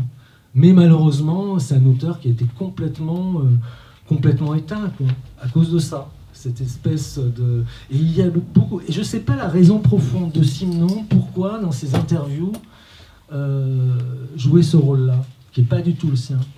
Je ne sais pas. Alors, il y a eu quelque chose à cacher chez Sinon, c'était son frère nazi. D'ailleurs, il n'en parle pas. Mais enfin, c'était son frère, donc on ne sait pas trop... Mais je ne sais pas. Mais Sinon, pour moi, c'est une découverte, pour moi, d'il y a même pas un an, quoi. Mais c'est un auteur majeur que j'étais passé complètement à côté. C'est un auteur majeur de la littérature du XXe siècle. C'est un des plus grands auteurs du XXe siècle. C'est quand même curieux qu'on nous l'ait massacré et qu'on continue à nous le massacrer. Parce que, voilà, moi, voilà ma découverte Sinon dans mon lit. D'ailleurs, j'ai fait sur Instagram un selfie et j'étais avec un livre de Sinon, j'ai mis au lit avec Sinon. Voilà. Donc, si vous deviez non pas être au lit, mais peut-être à table avec lui, vous aimeriez lui demander quoi? Rien du tout, parce qu'il me répondrait n'importe quoi. Ah non, ça alors, Sinon on répondrait n'importe quoi, parce qu'il cachait quelque chose. Il a quelque chose à cacher, je sais pas. Il a quelque chose qu'il veut pas dire, et c'est pour ça qu'il écrit. Il a quelque chose d'extrêmement violent à dire, c'est pour ça qu'il écrit, mais il me le dirait pas, parce que moi, quand il parle, alors je suis peut-être un peu dur, peut-être qu'il a dit des choses intéressantes, mais c'est tellement en dessous de son écriture, c'est quand même un génie, et en dessous de son écriture et en dessous de sa violence. C'est toujours non, à table, non. Et vous, qu'est-ce que vous avez à cacher? Oh, moi, j'ai sûrement plein de choses à cacher, mais je les montre davantage. Non, mais je pense que moi, je pense pas avoir grand-chose à cacher. Je suis plutôt exhibitionniste. Vous savez, je suis un peu comme les gens qui donnent tous leurs défauts. Il y avait un acteur aussi, il y a un acteur là, mais comment il s'appelle, Fabrice Lucchini. Il arrive à une interview, il dit oui, il donne tous les défauts qu'on peut lui trouver, son pull, ses lunettes, le bouton qu'il a sur le nez, etc. Comme ça, après, on ne peut plus lui faire de reproches. Non, je pense pas que... Mais je pense qu'il y a des auteurs qui ont quelque chose à cacher de particulier. On ne sait pas quoi. Et souvent, ça s'entend. C'est ça qui est curieux. Alors moi, je ne citerai pas le nom de la personne, mais une fois, je me réveillais, j'entendais à la radio quelqu'un, je me disais, mais cette personne ment. Et ça s'entend, même quand il parle de toute autre chose. Non, je ne dis pas que sinon mentait. Disons que je préfère dans ses romans qu'à l'oral. Voilà. Parce que après, moi, je ne sais pas si... Non, puis peut-être qu'il essaie de se donner... vous savez, on a tendance à essayer de se donner un côté peut-être doux et gentil, parce qu'on a l'impression, souvent, on vous attribue la violence de vos livres, on l'attribue à vous-même. Donc, alors, il avait maigré pour un peu atténuer les choses. Parce qu'autrement, les romans de Sinon sont une extrême violence. C'est une extrême violence. Alors que c'est pas du tout l'image qu'on a de cet auteur. Mais c'est vraiment... c'est un auteur merveilleux. Je veux dire, vraiment, c'est un des plus grands auteurs francophones du XXe siècle et belge, ça c'est sûr. Alors on va pas dire c'est le plus grand, c'est pas le plus grand, mais moi c'est une découverte. Il y a un an, je vous aurais dit du mal de Sinon, voilà. Sans l'avoir lu, mais on l'a entendu. Quelle est du coup la prochaine pléiade que vous allez découvrir? Écoutez, Sinon déjà, on va parler de Sinon. Les autres c'est des classiques que je connaissais, mais voilà, moi ce qui je peux conseiller quelque chose, c'est de lire Sinon. Voilà. On aura compris. Il y en a un en particulier par lequel il faudrait commencer. Pédigré, c'est extraordinaire. Pédigré, ça se passe, c'est à Liège, je crois. C'est extraordinaire. Quand il parle de Liège, c'est merveilleux. La ville est vraiment un des personnages principaux de ce livre. Mais c'est merveilleux. C'est merveilleux. Pédigré de Sinon, c'est une merveille, quoi. C'est un livre merveilleux. Et je trouve que c'est un auteur inconnu, en fait. Sinon, parce qu'il y a toujours ce barrage des Maigret, tout ça, là, les feuilletons noir et blanc, tout ça. Voilà. Merci beaucoup, Régis Geoffrey.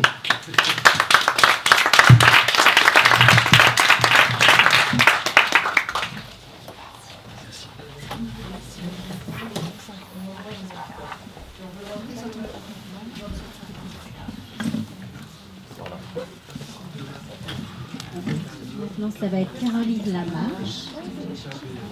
Aujourd'hui, Myriam Leroy est née à Ottigny.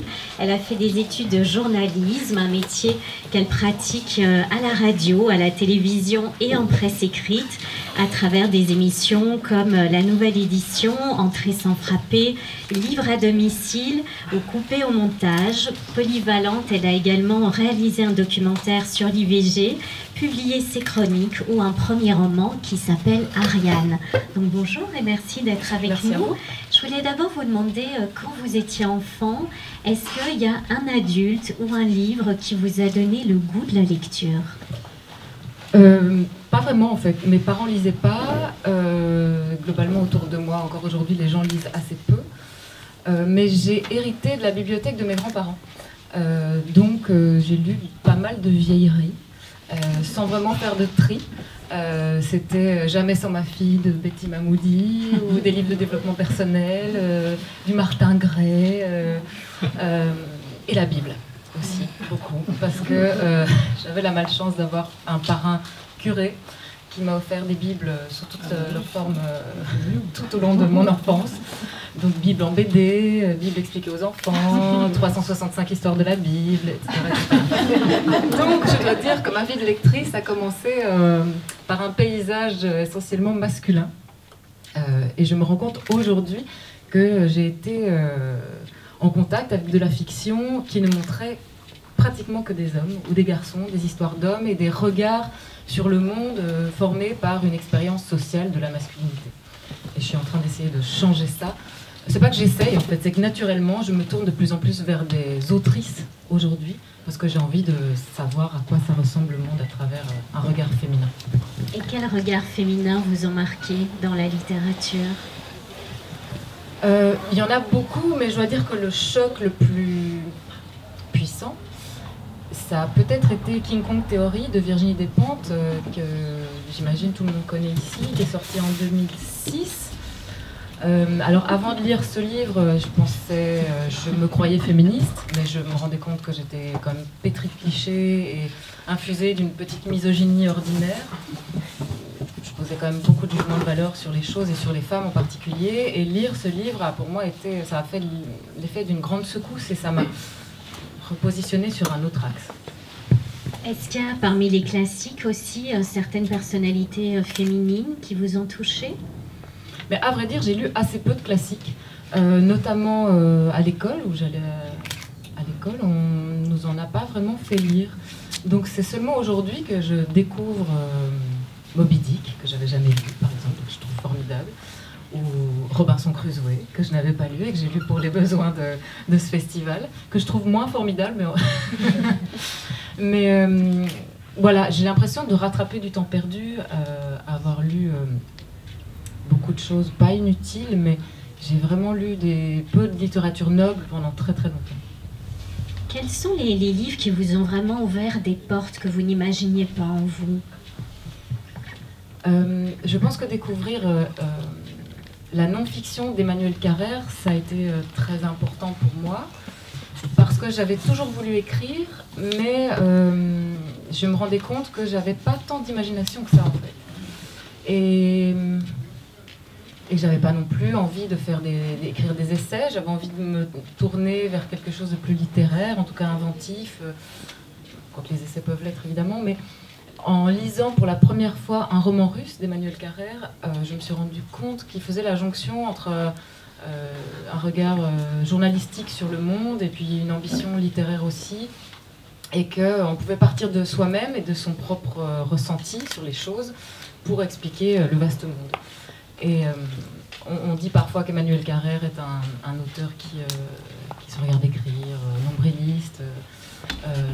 Mais moi je trouve que le fait de partir de son nombril est au contraire une posture très humble, parce qu'il ne dit pas voici la vérité, il dit voici ce que j'ai cru voir. Et en toute modestie, c'est quelque chose que j'essaye aussi un petit peu de faire, en tout cas dans mon travail journalistique. Et voilà, lui, il a débloqué vraiment quelque chose. Je me suis rendu compte qu'on pouvait écrire en partant de ce qu'on voyait, et pas uniquement en faisant du travail d'invention en laboratoire. Est-ce qu'il y a des livres qui vous ont appris quelque chose de vous-même? Certainement, et probablement tous. Maintenant,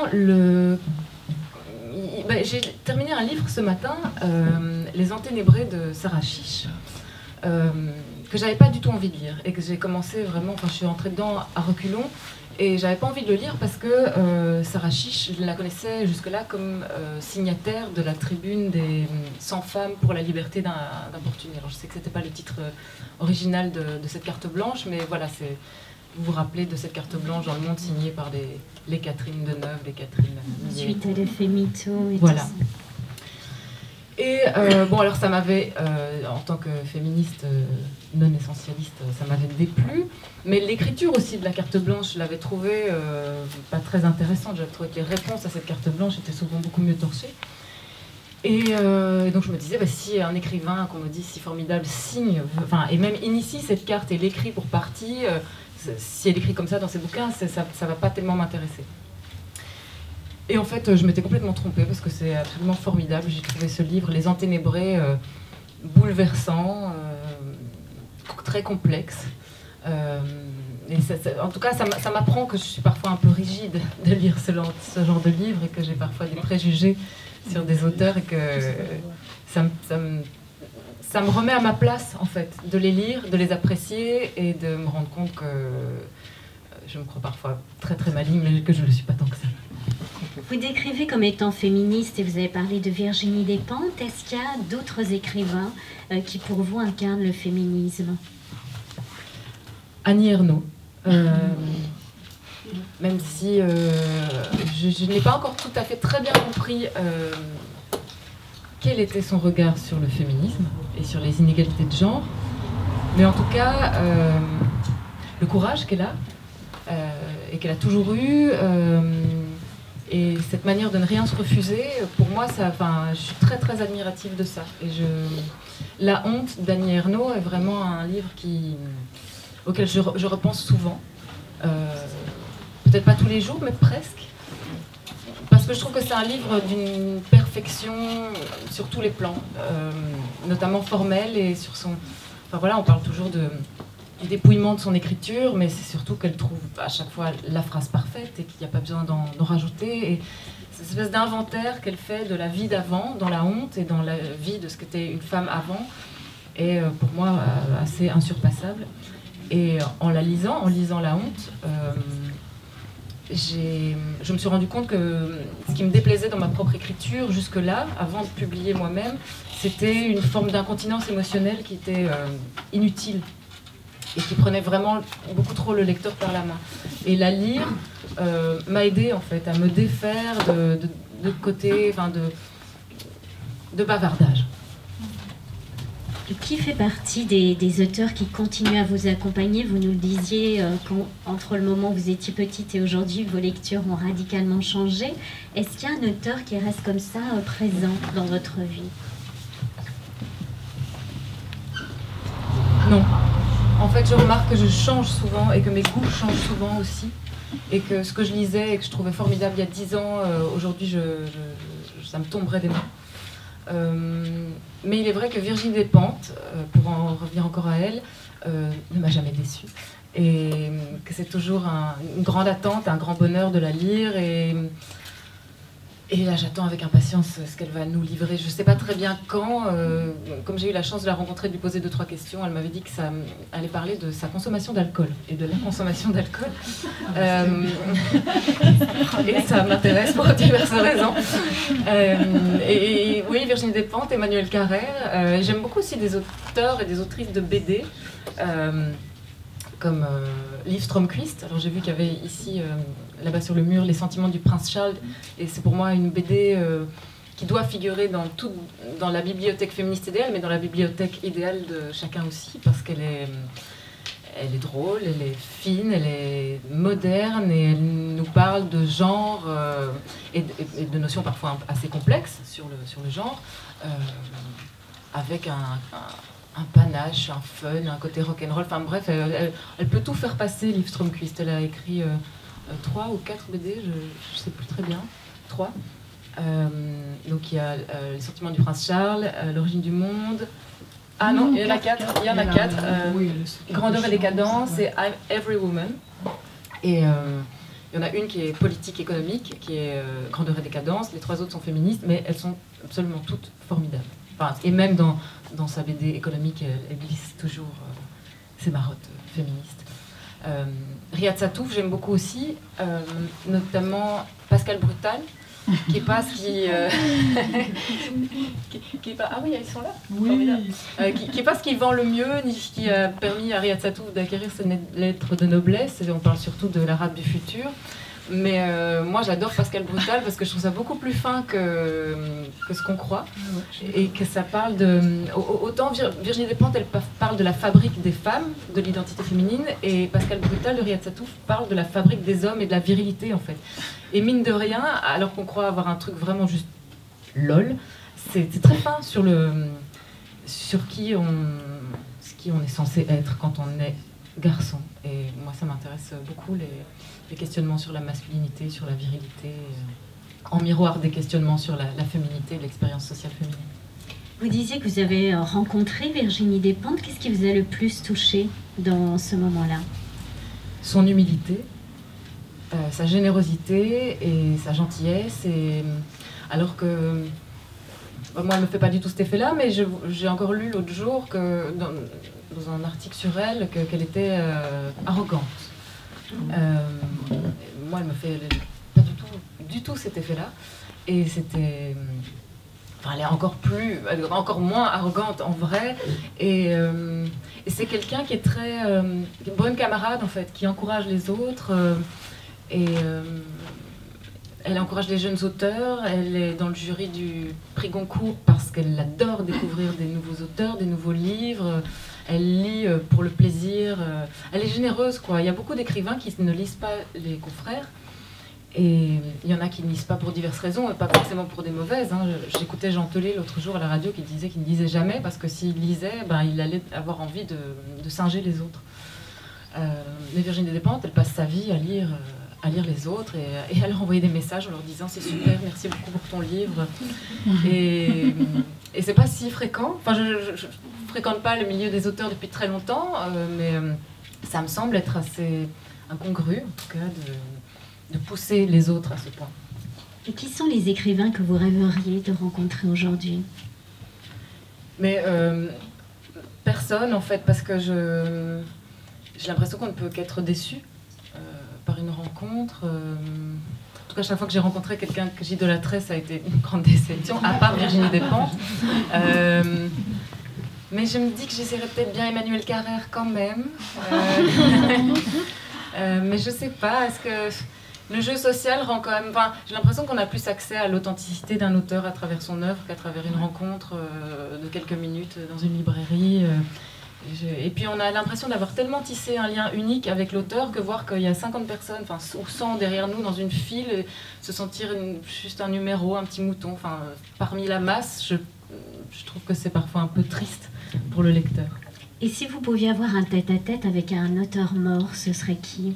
Philippe Roth. Philippe Roth, ben, j'adore, j'ai pratiquement tout lu de Philippe Roth, mais donc j'ai ralenti quand je savais qu'il était à l'article de la mort pour avoir encore des choses à mettre sous la dent quand il ne sera plus là pour nous en donner. Et non, je le trouve passionnant et je trouve qu'à chaque étape de la vie, chaque événement de l'existence peut mener à une lecture de Philippe Roth. Enfin, il est universel, contemporain, il n'est jamais daté. Mais il y a aussi, ben voilà, c'est un type qui peut être d'un grand cynisme, d'une grande dureté, qui n'a pas toujours un regard très tendre sur les femmes. Et ça m'intéresserait de le rencontrer. Comme ça m'intéresserait de rencontrer Michel Houellebecq aussi. Pardon ? Il est toujours vivant, oui, mais bon, il est déjà un peu momifié déjà. Dans le genre féministe, on repassera aussi. Oui, mais comme tout passe à travers la voix de ces personnages, il peut encore se draper dans le « mais non, c'est un personnage, ce n'est pas la voix de l'auteur ». Mais bon, à force de creuser ce sillon depuis autant d'années, on peut se dire qu'il y a quand même quelque chose de personnel là derrière. Mais j'aimerais bien savoir ce qu'il y a de enfin, ça m'intéresse. C'est vraiment une personne qui me fascine, c'est Michel Houellebecq. Et vous aimeriez lui demander quoi? Je sais pas, je crois que j'aimerais l'observer. J'aimerais l'observer vivre, voir comment il se comporte avec ses proches, comment il parle, est-ce qu'il prend beaucoup d'espace dans une conversation, est-ce qu'il fanfaronne, est-ce qu'il est timide. Je voudrais confronter mes préjugés sur Michel Houellebecq au vrai Michel Houellebecq. Donc peut-être pas le rencontrer, mais mettre une fausse moustache et l'observer à travers un trou dans un journal. Alors il est très timide, oui. Je vais vous le confirmer. Et votre bibliothèque, elle ressemble à quoi aujourd'hui? C'est un bordel intégral, il n'y a rien qui est rangé d'aucune manière. Il y a des livres partout chez moi, en pile. Dévorées par le chien, certaines. J'ai un enfer chez moi, ça j'aime bien, dans un petit meuble qui ferme à clé. J'ai des livres très très nuls, mais tellement nuls que je veux les garder parce que je suis quand même assez attachée et puis je me dis que ça pourra servir un jour. Et puis certains sont pas tellement nuls, mais je sais pas, ça me fait rire d'avoir la biographie de Charles Michel chez moi, je veux pas la c'est des livres souvent que je reçois, des biographies d'animateurs télé ou des livres blagues que mes amis me donnent quand ils viennent manger chez moi, qu'ils ont été chercher chez Pêle-Mêle, la biographie de Véronique Jeannot. Ça j'adore et je les jetterai jamais, mais ça commence à prendre vraiment de l'espace dans mon salon. Et sinon, j'ai honte de le dire, mais je lis beaucoup sur Kindle, parce que souvent je dois lire un livre et le chroniquer le lendemain ou le surlendemain, donc j'ai pas le temps de passer par des commandes, et donc je regrette pour diverses raisons, mais aussi parce que ma bibliothèque n'est pas assez enfin, c'est pas une vue imprenable, quoi. Elle est un peu maigrelette. Mais en général, quand j'ai vraiment adoré un livre et que je trouve important de l'avoir, et de le prêter surtout, alors je l'achète en plusieurs exemplaires en version papier. Voilà, c'est un authentique livret. Bernard Pivot, il disait qu'il y avait un métier de lire. C'est aussi votre perception? Oui, je crois qu'il y a des gens qui lisent très bien. Moi, je ne suis pas sûre de très bien lire. Parce que je crois que je lis très bien. Enfin, je lis vraiment très fort à partir de moi et de mon expérience du monde. Mais il y a des gens qui savent lire, dépouiller, enfin, comme si c'était vierge de toute expérience, quoi, qui savent appréhender un livre presque comme un nouveau-né appréhende le monde. Pascal Claude, il fait ça très très bien, par exemple. Il serait un excellent éditeur. Et moi, je crois que je serais une très mauvaise éditrice. Ce qui est con, parce que c'est un métier qui a l'air génial, mais voilà, je pense que c'est pas pour moi. Je pense que je peux parler que de mon ressenti à moi. Et je serais incapable de dire à un auteur, ça c'est mauvais, il faut couper. Jamais j'oserais faire une chose pareille. J'ose déjà pas couper dans l'article d'un confrère ou raccourcir un titre d'un demi-mot. Donc, non, c'est un métier que, hélas, je ne pourrais pas faire. Et si on avait un que vous pourriez nous offrir aujourd'hui, là, maintenant, ce serait lequel? Alors, un livre dont on a peu parlé, mais que j'ai adoré, c'est La chair de José Montero. Et donc, je suis assez... Oui. Ah, chouette. Et enfin, je trouve qu'on en a peu parlé et qu'on connaît peu cette auteure madrilène chez nous qui raconte... Est-ce que c'est important ce qu'elle raconte? Je ne sais pas, mais Caroline Lamarche disait qu'on ne parlait pas assez de l'humour des femmes et de l'ironie des femmes. Et ce livre-là est une pépite d'ironie cruelle et à la fois jouissive. C'est l'histoire d'une femme de 60 ans, une très belle femme en fait, qui veut, et à juste titre, ne pas renoncer à la séduction, alors que dans ses expériences de vie, tout la pousse manifestement à passer à autre chose. Et il y a une histoire de gigolo, il y a une sorte de thriller aussi à l'intérieur de ça. Et puis ça parle d'artistes maudits, parce que cette femme est en train de monter une exposition sur des artistes maudits, et c'est souvent des artistes mauditeux. Mais c'est génial. J'adore ce livre, je trouve... Enfin, ça faisait longtemps, quand j'ai ouvert ce livre, que je n'avais plus cette sensation géniale de « il faut que je rentre chez moi pour le poursuivre » ou « formidable, j'ai rien à faire aujourd'hui »,« génial, je suis malade, j'ai la grippe, je vais pouvoir le continuer » et ou « j'ai un long trajet en train de 6 heures, super ». Eh ben, ce livre m'a fait vraiment cet effet-là, c'est un plaisir gourmand, quoi. Eh bien, merci pour ce plaisir d'avoir fait partager vos lectures. J'aimerais vous dire que pour ceux qui le souhaitent, la plupart des livres dont nous avons parlé aujourd'hui, vous pouvez évidemment les trouver ici. Donc, j'espère qu'on vous a donné envie de les découvrir. Merci beaucoup, Myriam Leroy. Merci à vous pour votre accueil.